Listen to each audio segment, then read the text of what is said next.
If I can have one person connect with my story and bring the best of that person and want to be inspired to transform their life, I would be served as an author because that's my ultimate goal. That other people that might have these feelings or going through what I went through can wake up and say, there's light at the end of the tunnel.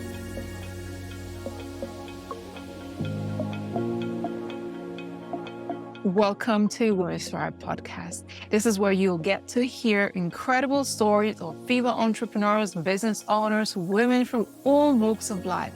Myself, Raimonda Jan, and my co-host Abigail will be interviewing incredible women, hearing inspiring stories of women from all around the world. I have no doubt that you will find something that will be life-changing for you. Make sure you hit that subscribe button and join us for our future episodes. Hello, everyone, and welcome to today's podcast episode with me, Raimonda Jan. Today, I have a very special guest for you, one of our co-authors of the Women Thrive book, Ana Santos. Hi, Ana. How are you? Hi, Ray. How are you doing this morning? I am Welcome, so good. everybody. Welcome for sure. I'm so excited for my audience to get to know you more. Ana, where are you joining us from today? I am in Pembroke Pines, Florida. Oh, I love that. I don't know if my audience knows, but I lived in Miami a little while, and honestly, it's one of the most amazing places. Just so beautiful out there. So I'm not at all jealous, Anna. The Sunshine State. Yes, the Sunshine State. I love it. So I hope you get to tune in to this podcast episode and share it with others. Today, we're really talking about overcoming adversity and some of the things that we as women face on our journey. So, my amazing guest today, Ana Santos, she has written a chapter in Women Through Our book called The Road Ahead of Me, Loving Myself and Self-Acceptance.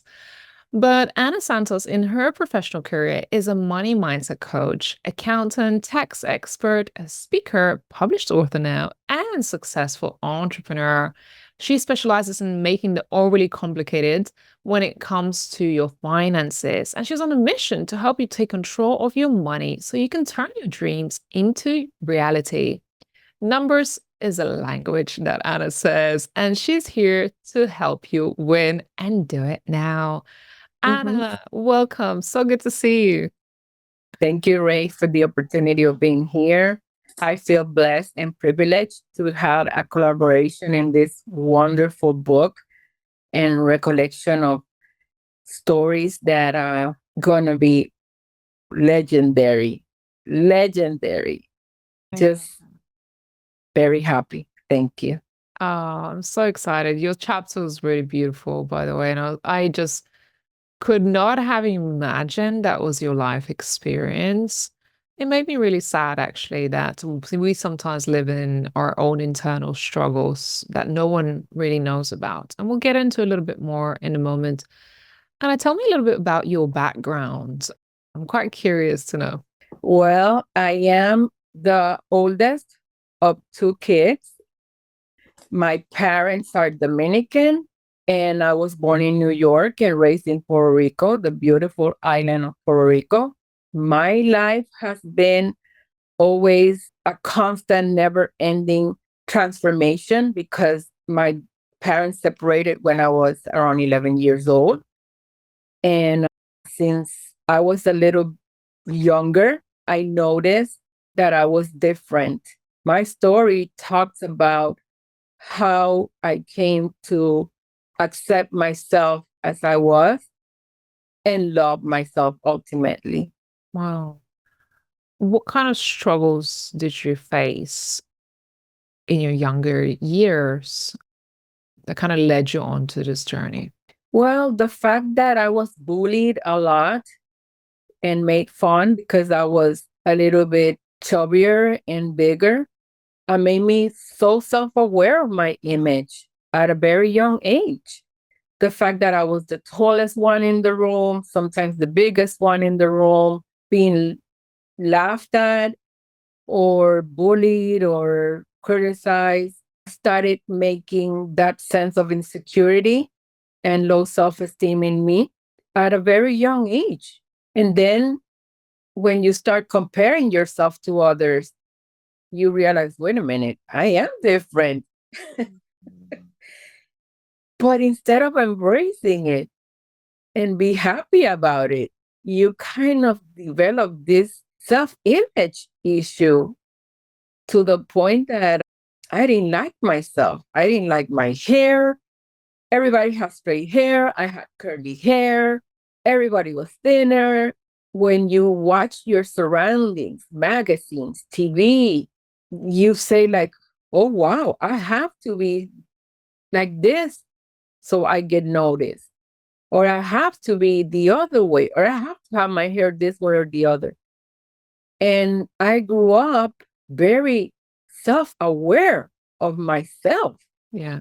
And it's so true that there are so many subliminal messages from our surroundings to the media and what's portrayed as the accepted image.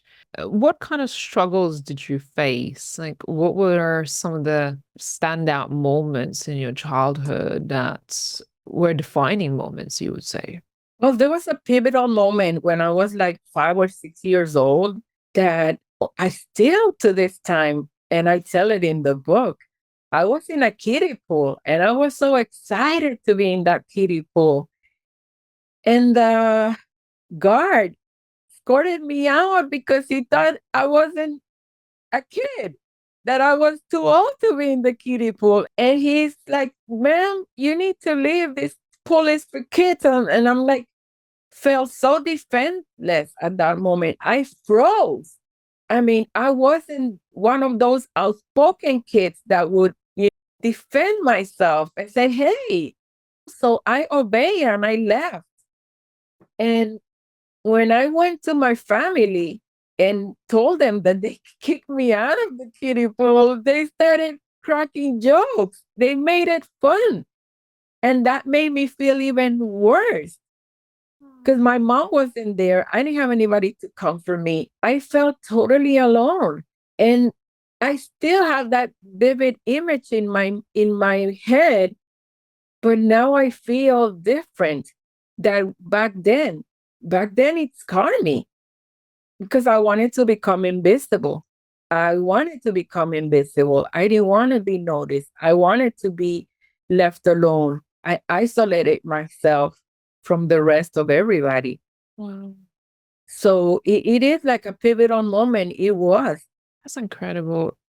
Do you feel like that moment, particularly, actually shaped a lot of your life thereon? Yes. Yes. It definitely added up. Added up to the bullying, added up to the making fun of. It added up. Yes. It's like a snowball that goes and starts growing and growing and growing until it goes out of control. That's incredible.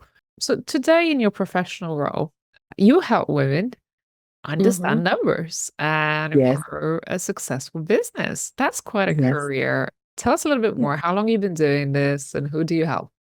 Well, I've been an accountant for over 25 years now. I started helping my dad when he was backed up in work. He would give me my extra salary so I can help him out. And I didn't thought I was going to be an accountant, but it ended up that I picked his profession because I was very familiar with it. And I love numbers. Why I decided to take up on helping women was because a lot of my clients would come to me with so many misinformation or wrong concepts or not knowing what they were getting into. And I decided to educate them because I don't want anybody to do a mistake or a big decision if they're not sure of what they're doing. And then people get intimidated by the language of business, Yeah. the big words. And they like, oh my God, the way that you're explaining it to me, now it makes sense. So that's when I decided where one of my customers told me, wow, you have that ability of making the complicated so simple, that I was like, wow, I didn't realize God gave me that gift. And if I have that gift and talent, I'm going to spread it out there, as much people as I could reach. And that's when I decided to jump from leaving a corporate job and becoming an entrepreneur. I love that. Would you say numbers is your superpower then? Yes, numbers, it's the story of a business. And unfortunately, we don't realize that our household and the administration of our money is our first business. It's So powerful. Right it's there, it's so powerful. It is like an entity. Even if you're not an entrepreneur, your household finances is the first thing you need to understand and manage well. exactly. If you have a dream of becoming an entrepreneur, then that's secondary. But have to be a good administrator of your household income and succeed at that, because Mm. that's what you're going to transport to everything in life. Yeah. Do you find that Order. sometimes people stick their head in the sand like, I don't understand numbers, I'm too afraid? Or what would you say to someone like that who just rather not have that conversation? Then, if you are that type of person, you could find a professional that can help you out, organize your finances. It's easier said than done, because I know that Yeah. they feel that relying on somebody else is like putting their life on display, Yeah. or they feel vulnerable when somebody else helps them. But if you don't have a discipline of sitting down and budget your expenses and monitor your in and out and seeing where your money is going, then you are not going to be successful at planning, let's say, for retirement, or planning for a trip, or you're going to be caught up in the spending wheel that goes nowhere. And you're always wondering, why I don't have any money? Where is my money going? So it's not, I would say it's a labor of love, because it's a labor of your self love to administer your resources effectively. Oh, I love that expression. A layer of self-love to administer your expenses and your financials. And how important do you think for women to be financially empowered? Why? Because unfortunately, women, when they confront a separation or divorce, end up with the financial burden of the household. And sometimes they don't make enough money to support the lifestyle that they had when they had two incomes combined. So it's very important to know your resources and know if you have money saved, if you have an emergency fund, if you have enough money to cover your expenses. Or worst of all, I've seen women when they walk out of a divorce just with the kids, and the husband stays with everything. And it's not fair, because women sometimes trust too much the husband as the administrator. And in those cases, I have seen women walk out of a divorce with just what they have on and the kids. Mm. And that has to stop. Women have to take control of their lifestyle. I'm not saying that if you're married, you're going to take it away from the husband and not become, but it's a shared decision. You should be involved. You should know where your assets are. Where is the money going? And be more mindful of you and your kids as well. Yeah, it's safety. We have to create safety and be empowered. I would say when women are empowered with our finances, we have the control of our own finances and our own lives, then we don't belong to anyone. We don't rely on anyone. And you can make decisions that suits you, not because you found yourself in certain circumstances and then you can't give yourself freedom or escape. I've met so many women who have had to make escape, and some women have ended up homeless. And it's Exactly. dangerous. It is dangerous for women to be put in that position. Exactly. So it's an empowerment, but it's also, again, self-love for yourself. There's nothing wrong. Women, we are trained to think that the more we give to others, the better we are. And it's not about them all the time. You have to be loving yourself and protecting yourself so you can then love and protect others. Yeah.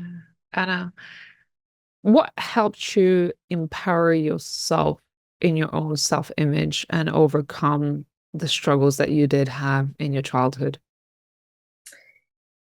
Well, it's been a lot of self development.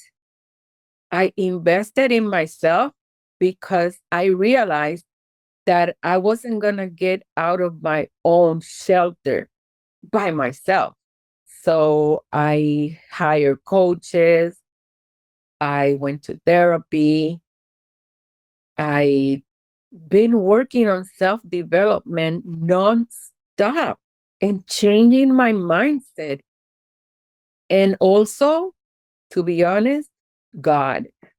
God was the one that put the icing on my cake because I saw myself as perfect, as beautiful, as divine as God created me. Yeah. And that's when I said, if God created me and He thinks I'm beautiful and He made me perfect in His own eyes, and then He gave me my purpose, why am I not going to share my story with others? Yeah. Oh, it's so beautiful to hear that and also see your transformation. It makes me feel really emotional just thinking about that little girl by that pool who had to go through. It's kind of quite devastating, isn't it? When someone Yes. embarrassed, just never want to be ever feel embarrassed, especially as kids, carrying that self-image that did not serve you to now being a woman that you are today, inspiring other women. You're speaking, you're coaching, you're empowering women in finances, which is hugely transformational, life changing, really life changing. And now you Mhm. get to share your story with the world. Honestly, I did not expect when I was the first reading your story, I was like, oh my goodness. Like, you're such an amazing person. You're so sweet, Mhm. so happy all the Mhm. time. Like I said, you never know what people are struggling with. What was your experience of writing your story? And also, what was the intention behind it for you? Well, the writing the story was therapeutical for me. A bit therapeutical because I relived every moment when I was writing this story. When the opportunity presented to me, I was like, why not? If you struggle all your life because you wanted to be invisible, and now you want to share your story and become visible, that's the best example that I can teach that you can overcome anything, Yeah. that you are in the best state now of mind where you share your story and you don't cry anymore and you feel happy because it was like life changing. I mean, I was the type of person that I would walk into a room like, don't talk to me. I don't want to say hello. I don't want to get noticed. To being out here talking and that people could listen to me, that's transformational. And that was my journey of being scared, being hurt to What did you becoming hope that one. the book would achieve? If I can have one person connect with my story and bring the best of that person and want to be inspired to transform their life, I would be served as an author because That's my ultimate goal, that other people that might have these feelings or going through what I went through can wake up and say, there's light at the end of the tunnel. How am I going to do it? Okay. Who am I going to follow? What's going to be my example? And do it. And you never know. You never know who we might be inspiring or touching. I just before this podcast, I got off of a call with a lovely lady that I personally handed in the volume 2 of the Women Thrive book at an event. And she said, Ray, I never imagined you going through the life that you did. She was reading in my story how I grew up on a farm and how my mom told me that if I don't work hard or do my homework, I'm going to be milking cows. And she was like, oh my God, I never even imagined. Like, you come from such humble beginnings. And I was Mm. laughing. I was like, yeah, I was an immigrant, which, like, yourself and your parents worked really hard, and you come from those humble beginnings. And now I think it's just inspiring for other people to see how far you have come. And also, we never know, like I said, we never know the struggles you have had to face because sometimes people meet us here now where we are. Mm-hmm. Right? You're Mm-hmm. an author, you're a speaker, you're a successful businesswoman. When you walk into the room, you make an impression and you're confident. Maybe other people sitting by the sidelines and thinking, wow, she's amazing. She's so confident. But little do they know you have had to go through the same struggles as them. And it would be so liberating if we spoke more about it. We shared our stories of, look, I've been through the same challenges as you're going through. So you're not Mm-hmm. alone. And that Mm-hmm. this book, and we talked just before we got onto the podcast, that this book is a beautiful compilation of stories that will resonate with every single reader, one way or the other, Mm-hmm. right? I love this book because the story of my life in set through 11 other authors. I see myself, a little bit of myself in each story. And I'm talking about my journey and what I'm sharing here. And it's true when people see you and they say, wow, she wakes up pretty, she shines. Look at her, she's thriving. But they don't think that for a moment that you were at one point vulnerable, that you were hurt, that you were lonely. So many emotions or situations that happen to us. And when you read them in a book like this, you say, wait a minute, if she could do it, I could do it too. How? I'm going to follow through a model because I always think and I will always like to read about biographies of successful people. And that would inspire me too. And that's how I know that this message is powerful. So, as a listener, we have two requests for you today. First of all, if you have not got yourself a copy of the Women Thrive Volume 3 book, that is in beautiful blue and it has lotus flower, beautiful art on the front in blue, go ahead and grab yourself the Volume 3 of the Women Thrive book. It is such a beautiful compilation of 12 amazing stories within this book, each woman sharing their inspiring true stories of overcoming adversities and quite profound adversities, I would say, each and every one of them. But instead of focusing on the negative of it, we focus on the overcoming and really how can we inspire our readers, our audience. So I hope you're going to find this book inspiring.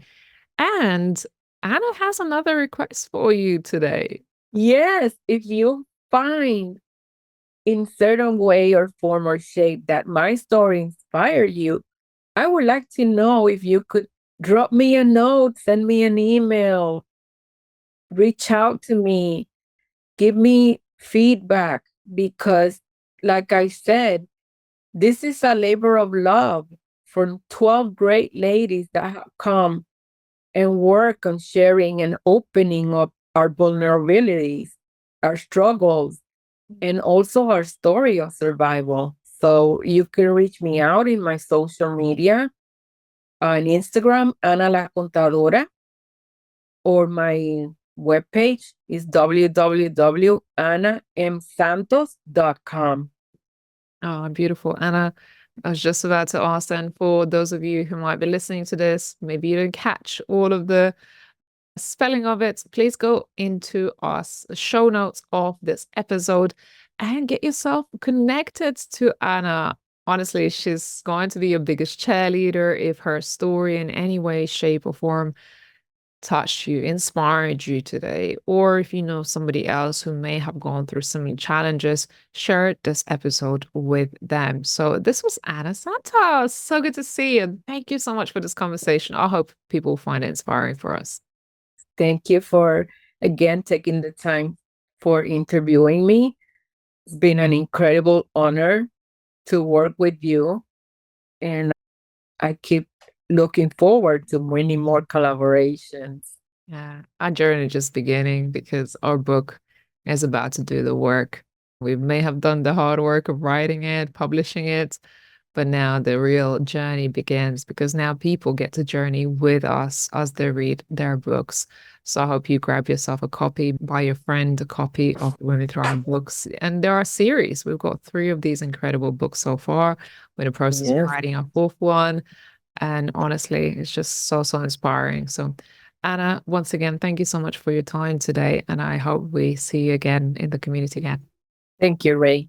God bless you. Bye, you. Thank you all for listening, and we look forward to seeing you on another episode. Take care for now. Thank you for tuning in to Women Thrive podcast. If you found today's episode empowering and inspiring, be sure to subscribe and follow us. Better yet, leave a review and share it with others. We're committed to bringing you more stories that will empower and inspire you on your own journey. Until next time, keep listening, keep learning, and keep pursuing your dreams.